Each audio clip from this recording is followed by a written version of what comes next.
अस्सलाम वालेकुम दोस्तों। आज के इस वीडियो में हम टेक्नोक्राफ्ट वेंचर्स लिमिटेड के बारे में समझेंगे। इस कंपनी के बिजनेस को, इस कंपनी के फाइनेंशियल्स को, इस कंपनी के शरिया कंप्लायंस को समझेंगे और आखिर में आपको अपना मैं पर्सनल ओपिनियन भी बताऊंगा। वीडियो को आखिर तक देखिए ताकि तमाम चीज़ें क्लियरली समझ में आ जाए। और वीडियो शुरू करने से पहले डिस्क्लेमर सुन लीजिए दोस्तों, ये वीडियो मैं इन्फॉर्मेशनल और एजुकेशनल पर्पस के लिए बनाता हूँ। ये इन्वेस्टमेंट एडवाइस नहीं है। आप इन्वेस्ट करने से पहले अपना खुद का रिसर्च और अपने फाइनेंशियल एडवाइजर से बात कीजिए।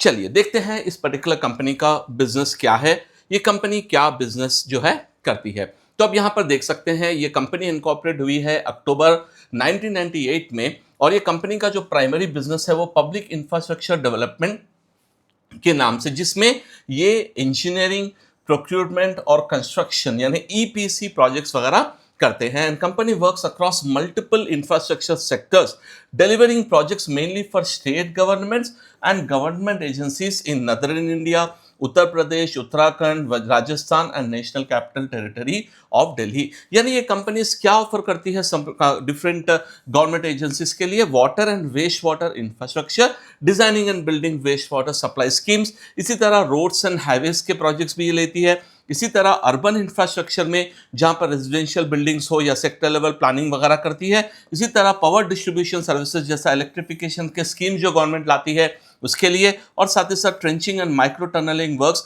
यानी laying pipelines in crowded areas with minimal disruption to the service. यानी बेसिकली ये गवर्नमेंट का जो है ईपीसी सर्विसेज इसको बोलते हैं, ये जो है गवर्नमेंट ऑर्गेनाइजेशंस के लिए प्राइमरीली ये सर्विस ऑफर करती है। ये पर्टिकुलर कंपनी का प्राइमरी बिजनेस है दोस्तों। चलिए इस पर्टिकुलर कंपनी का हम अगर आईपीओ के डिटेल्स देखेंगे तो ये जो है आईपीओ एंड होगा 11 अगस्त, यानी कल, ये मैं आज 10 के दिन बना रहा हूं तो 11 तक आपको इसके पास आईपीओ का टाइम आपके पास रहेगा। अगर हम देखेंगे लिस्टिंग डेट रहेगी अगस्त 14 के दिन और फेस वैल्यू रहेगा 10 रुपीज पर शेयर और प्राइस बैंड इन्होंने रखा है 200 टू 212, यानी मैक्सिमम 212 पर ही क्लोज होगा। और लॉट साइज रहेगा 70 शेयर्स और इसमें बोथ फ्रेश कैपिटल भी है और साथ ही साथ ओएफएस यानी ऑफर फॉर सेल भी इसमें रहेगा। और इश्यू टाइप है बुक बिल्डिंग इश्यू ऑब्वियसली। चलिए कंपनी का अगर हम देखते हैं इसके फाइनेंशियल्स को तो किस तरह से ये कंपनी जो है अभी प्रेजेंटली परफॉर्म कर रही है। तो कंपनी के फाइनेंशियल्स को देखेंगे दोस्तों तो कंपनी के एसेट्स 258 करोड़ से 2024 में थे, जो थोड़ा सा बढ़कर 269.74 करोड़ हुए हैं एंड देन हायर और बढ़कर जो है 354 करोड़ एसेट्स हुए हैं। और इनकम में देखेंगे तो 227.3 से बढ़कर 281 से बढ़कर 347 इस पर्टिकुलर कंपनी का इनकम है। प्रॉफिट आफ्टर टैक्स देखेंगे तो 19.05 करोड़ से बढ़कर 28.2 करोड़ से बढ़कर 43.21 करोड़ इस पर्टिकुलर कंपनी का प्रॉफिट है। तो ये बोथ एस्पेक्ट्स हम देख रहे हैं, तो यहाँ पर बोथ एस्पेक्ट्स भी ग्रो हो रहे हैं। और यहाँ पर एक कंसर्न है कि इनका जो है बोरोविंग भी इनकी कंसिस्टेंटली जो है बढ़ रही है, लेकिन ओवरऑल अगर हम देखेंगे तो कंपनी के फाइनेंशियल्स ठीक ठाक है।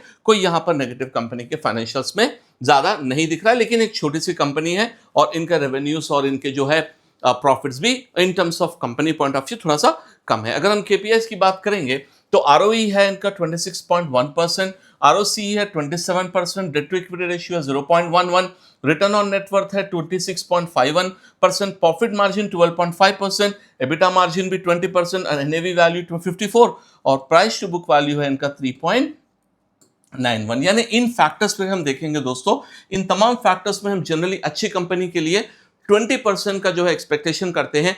इन तमाम फैक्टर्स में ये कंपनी के जो वैल्यूज है वो बहुत ही अच्छे हैं। चलिए आगे देखते हैं। पेयर टू पेयर कंपैरिजन में इन्होंने जो है ईएमएस, इसी तरह वीए, टेक वेबैक और इन्वेरो इंफ्रा इंजीनियर्स और Denta water and infra solutions को रखा है, जिनके ईपीएसएस आप देख सकते हैं। साथ ही साथ अगर पीई हम देखेंगे इस पर्टिकुलर कंपनी का और कंपेयर टू जो है ना इनके कॉम्पिटिटर्स का रहेगा तो इनका 19.38 है, वेराज ऑफ ईएमएस का 24, इसी तरह वीए टेक वेबैक का जो है 31.96 देन 20.74 और अगर आरओ एनडब्ल्यू परसेंटेज देखें तो इनका बेटर है और इनका प्राइस टू बुक वैल्यू है अराउंड 3.9 का। तो ओवरऑल हम देखेंगे तो कंपटीशन के पॉइंट ऑफ व्यू से देखा जाएगा तो ये कंपनी जो है कॉम्पिटिटर पॉइंट ऑफ व्यू में भी ओके है। चलिए आगे देखते हैं ऑब्जेक्ट्स ऑफ द इशू क्या है। ये funding for working capital requirements of the company, जिसमें अप्रोक्सीमेटली 150 करोड़ जो कंपनी को जाएंगे उसमें जो है ये फॉर द वर्किंग कैपिटल के लिए